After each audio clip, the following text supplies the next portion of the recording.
नमस्कार साथियों, स्वागत है आप सभी का एक नए वीडियो में। इसमें मैं लेके आया हूँ संस्कृत व्याकरण के कुछ महत्वपूर्ण सूत्र और ट्रिक्स।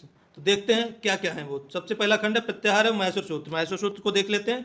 महेश्वर सूत्रों की संख्या कितनी है? तो महेश्वर सूत्रों की संख्या है 14। ये सूत्र संस्कृत वर्णमाला का आधार है। पाणिनि ने इन्हें शिव के डमरू से प्राप्त किया। पाणिनि ने कहाँ से प्राप्त किया? तो शिव के डमरू से। यह है महेश्वर सूत्र। देख लीजिए, अयुण पहला अयुण है, दूसरा रिलक, तीसरा अयोंग, चौथा अयोच, पांचवा है वरट, छठवां है लड़ और सातवां है यम गणनम, आठवां है झव है, नौवां है गढ़ दस और दसवां है जब गढ़ दस। उसके बाद 11वां है खप छटत चट तब। 11वां कौन सा? खप छटत चट तब। 12वां है कपय और 13वां है सस सर और 14वां है हल।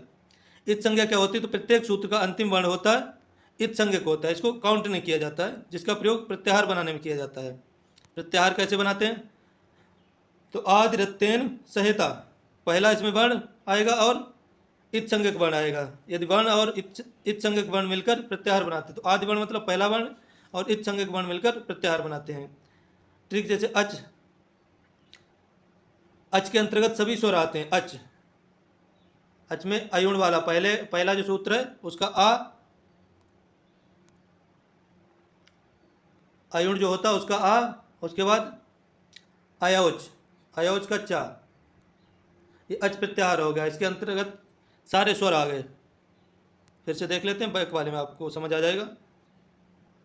जैसे अच प्रत्याहार, तो पहला का आ और इसका चा, बीच वाले सारे वर्ण छोड़ दिए तो अच प्रत्याहार के अंतर्गत ये सभी स्वर आ जाएंगे। इसमें क्या आएगा? आ ई उ रे लिर ए ओ ऐ औ, ये अच प्रत्याहार के अंतर्गत आ जाएंगे। अगर हल प्रत्याहार कहा जाए तो ये हैवरट से, हैवरट का हा और उसके बाद इस वाले हल का ला, उसके अंतर्गत भी सारे वर्ण आ जाएंगे। इत संज्ञा क्या होती है? प्रत्येक सूत्र का अंतिम वर्ण इत संज्ञक होता है, जिसका प्रत्याहार बनाने में प्रयोग होता है और इसकी काउंटिंग नहीं की जाती है। अब देखते हैं स्वर कितने होते हैं। स्वर को कहते हैं अच, ये 9 होते हैं संस्कृत में। व्यंजन को कहते हैं हल, हल प्रत्याहार के अंतर्गत सारे व्यंजन आते हैं और संपूर्ण वर्णमाला आती है अल प्रत्याहार के अंतर्गत, यानी कि अयुण वाला अ और हल वाला ला, तो अल प्रत्याहार के अंतर्गत सारे वर्ण आ जाते हैं। 42। अब संधि प्रकरण में देख लेते हैं। दीर्घ संधि, दीर्घ संधि सूत्र होता है आकाश वर्ण दीर्घा। जब दो समान स्वर आ ई उ लिरा पास आते हैं तो वे दीर्घ हो जाते हैं। जैसे छोटा बड़ा एक साथ आए तो दीर्घ हो जाएंगे, छोटी बड़ी एक साथ आए तो दीर्घ हो जाएंगे, ऊ या बड़ा ऊ एक साथ आए तो दीर्घ हो जाएंगे। रिरा और बड़ा रिर, रिर दो होते हैं, री जो होती हैं वो दो होती है संस्कृत में, तो वो दीर्घ हो जाते हैं। जैसे विद्या प्लस अर्थी बराबर विद्यार्थी, यानी कि छोटा पहले आए, बड़ा पहले आए, बड़ा पहले आए, छोटा बाद में आए, कोई भी आए, कुल मिला के दीर्घ हो जाएगा। समान वर्ण साथ में आते हैं तो आकाश वर्ण है दीर्घा। ट्रिक, शब्द के बीच में हमेशा बड़ी मात्रा दिखाई देगी।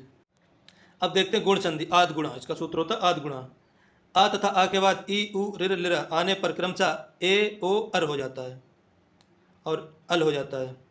आ के बाद अगर ई आए तो ए हो जाएगा, ऊ आए तो ओ हो जाएगा, छोटा हो सकता है बड़ा, किसी के बाद रिर आए तो अर हो जाता है और लिरा आए तो अल हो जाता है। जैसे उप प्लस इंद्र बराबर उपेंद्र। ट्रिक, शब्द के बीच में ऊपर एक छोटी मात्रा ए या ओ की मात्रा होगी, अर अल इसमें मिलेगा, या फिर ए या ओ की मात्रा एक मात्रा दिखेगी। आप समझ लेना गुण संधि यहाँ पे हुई है। वृद्धि संधि, इसका सूत्र होता है वृद्धि रेची। आ तथा आ के बाद ए ऐ ओ औ आने पर अय औ हो जाता है। जैसे सदा प्लस ए बराबर सदैव, एक मात्रा थी ए में और बाद में दो मात्राएं होंगी। वृद्धि संधि में दो मात्राएं आपको दिखेंगी, चाहे वो ए की हो या फिर औ की हो। शब्द के बीच में ऊपर दो छोटी अ या औ की मात्राएं दिखेंगी, दो मात्राएं दिखेंगी, तो आप समझ लेना वृद्धि संधि। उसके बाद यण संधि, इको यणच, इसका सूत्र होता है इको यणच। ई उ रिर लिर के बाद कोई असमान स्वर आए तो वे या वा रा ला में बदल जाते हैं। ई उ रिर लिर के बाद कोई असमान स्वर आए तो वो या रा ला वा में बदल जाते हैं। जैसे इत प्लस आदि बराबर इत्यादि। इसकी ट्रिक क्या है? या वा रा ला से पहले हमेशा आधा अक्षर दिखेगा। जो यण संधि होती है उसमें आधा अक्षर आपको दिखेगा। अयादि संधि सूत्र होता है एचो अयव यावा। ए अय ओ औ के बाद स्वर आए तो अय आय औ आओ में बदल जाते हैं। जैसे ने प्लस अनम बराबर नयनम, पो प्लस अन बराबर पवन, तो अय आय औ आओ इसमें बनते हैं। ट्रिक क्या है? शब्द में आय औ आओ औ का उच्चारण हो तो वहाँ पे अयादि संधि होती है। पूर्व रूप संधि क्या होती है? एंग पदांतादति, पद के अंत में ए या फिर ओ के बाद आ आए तो आ का अवग्रह ऐस की तरह ऐसे करके हो जाता है, आ का अवग्रह हो जाता है, ऐसे ऐस की तरह इसको लिख देते हैं। जैसे हरे प्लस अब बराबर हरे। ट्रिक क्या है? शब्द के बीच में ऐस आ का चिन्ह दिखाई देता है तो आप समझ लीजिए पूर्व रूप संधि है। उसके बाद पररूप संधि, एंग पररूपम, इसका सूत्र क्या था? एंग पदांतादति, और इसका सूत्र हो जाता है एंग पररूपम। अकारांत उपसर्ग के बाद ए ओ से शुरू होने वाली धातु आए, अकारांत उपसर्ग के बाद ए ओ से शुरू होने वाली धातु आए तो यहीं पे संधि होती है पररूप संधि। प्र प्लस एजते बराबर प्रेजते, जो मात्रावाद वाली आगे चढ़ जाती है। ये गुण संधि का अपवाद है, उपसर्ग पर ध्यान दें, गुण संधि का अपवाद होता है। व्यंजन संधि, इश्चुत्व संधि, व्यंजन संधि में है इश्चुत्व संधि। इसका सूत्र होता है इष्टो इश्चुनाच्चु, इष्टो इश्चुनाच्चु। ता तथा ता, सा तथा ता वर्ग के बाद सा तथा चा वर्ग आए तो सा का छा और ता का चा हो जाता है। उदाहरण सत प्लस चित बराबर सच्चित। ट्रिक क्या है? शब्द में आधा चा या फिर सा चा या फिर आधा जा जैसे वर्ण जुड़ेंगे, आपको डबल चा मिलेगा, आधा चा पूरा चा, उसके बाद सा चा जा जा। तो आप समझ लीजिए कि इष्टो इष्टनाष्टु सूत्र लगा है और यहाँ पे जो संधि हुई है वो इष्टुत्व संधि है। व्यंजन संधि में है जस जस्सु जस्सु संधि। जलाम जसो अंते, किसी भी वर्ग के 1 2 3 4 वर्ण के बाद, मतलब का खा गा घा पांचवा वर्ण नहीं, स्वर या व्यंजन आए तो अपने वर्ण का तीसरा अक्षर हो जाता है। जैसे बाग प्लस ईस बराबर बागीस, इसमें का आया लास्ट वर्ण, उसके बाद ई आया यानी कि स्वर आ गया तो एक का खा गा अपने के तीसरे में परिवर्तित हो गया, का गा हो गया। विसर्ग संधि, शत्रु संधि बोलते हैं। विसर्जनीय यस्य सा, विसर्ग के बाद खर यानी कि खा आए तो खर में क्या क्या होता है? सा सा सा, तो विसर्ग का सा हो जाता है। जैसे नमा प्लस ते बराबर नमस्ते, विसर्ग हटाकर आधा सा या फिर सा बन जाता है।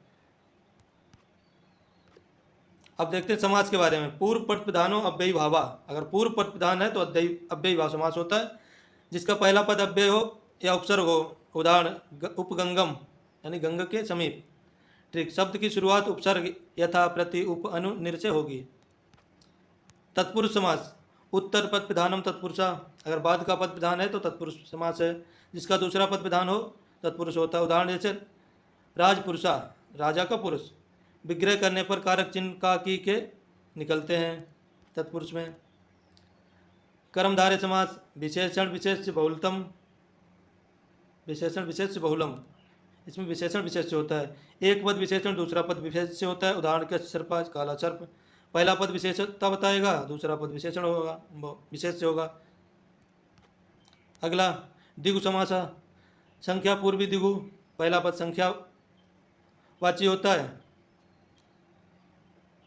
जैसे हम कह सकते हैं पंचवटी। द्वंद्व एवं बहुब्रीहि, द्वंद्व उभय पद प्रधान, उभय पद प्रधान है तो द्वंद्व है मतलब दोनों पद प्रधान है। जैसे माता पिता, पितरौ पितरौ, माता च पिता च, राम लक्ष्मणौ राम च लक्ष्मण च। बहुब्रीहि अन्य पद प्रधान है बहुब्रीहि। जैसे चंद्रशेखरा चंद्रशेखर यस्य सा, नीलकंठा नीलम कंठा यस्य सा, भगवान शिव शंकर। कारक एवं विभक्ति देख लेते हैं। कारक परिभाषा एवं संख्या। परिभाषाया क्रियायुक्तम कारकम, परिभाषाया क्रियायुक्तम कारकम, जिसका क्रिया के साथ संबंध हो। संस्कृत में कारक 6 होते हैं, संबंध और संबोधन को कारक नहीं मानते हैं। हिंदी में कारक होते हैं 8, संस्कृत में कारक होते हैं 6। संबंध और संबोधन को कारक नहीं माना जाता संस्कृत में। कर्ता कर्म कर्ण संप्रदान अपादान और अधिकरण ये कारक होते हैं 6। कर्ता एवं कर्म कारक। स्वतंत्र कर्ता, कर्ता का सूत्र होता है स्वतंत्र कर्ता, क्रिया करने में जो स्वतंत्र हो वो कर्ता होता है। कर्तुरीतम कर्मा, कर्ता जिसे सबसे अधिक चाहे वो कर्म होता है। कर्ण एवं संप्रदान, साधकतम कर्णम, तृतीया व्यक्ति होती है कर्ण में, साधकतम कर्णम, क्रिया की सिद्धि हो में जो सबसे अधिक सहायक हो वो कर्ण होता है। कर्मणा यमभि प्रैतिसा संप्रदानम, दान के कर्म द्वारा जिसे खुश किया जाए वो चतुर्थी वो संप्रदान है। अपादानम अधिकरणम, ध्रुवम पाए अपादानम, यानी कि अलग होने पर अपादान कारक होता है आधारो अधिकरणम, क्रिया का आधार ही अधिकरण है। उपपद विभक्ति ट्रिक, अब विभक्ति की देख लेते हैं ट्रिक। तृतीय व्यक्ति किसके साथ आएगी? तो सह साकम सार्धम हीनम अलम के योग में तृतीय व्यक्ति आएगी।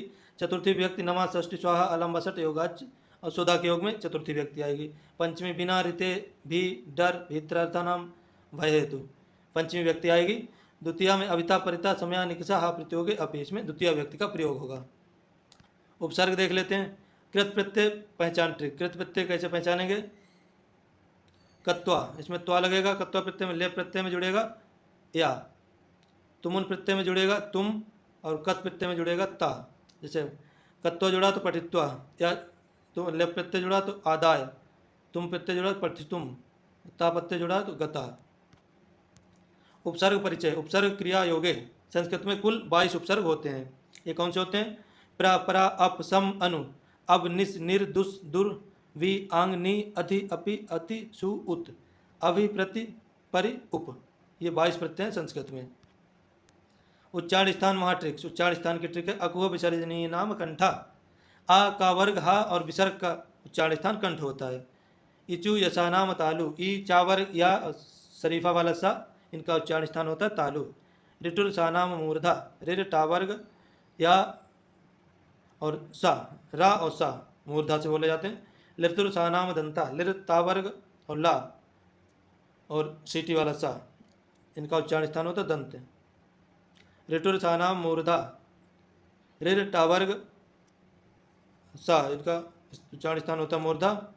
उपपद्यमानीय नाम होष्टो, उ पा वर्ग ओष्ठ से बोले जाते हैं। उसके बाद ए और ए दैते कंठ तालु, ओ और ओ दौतो कंठोष्टम, और उसके बाद वट वाला वा, बकारस्ते दंतोष्टम,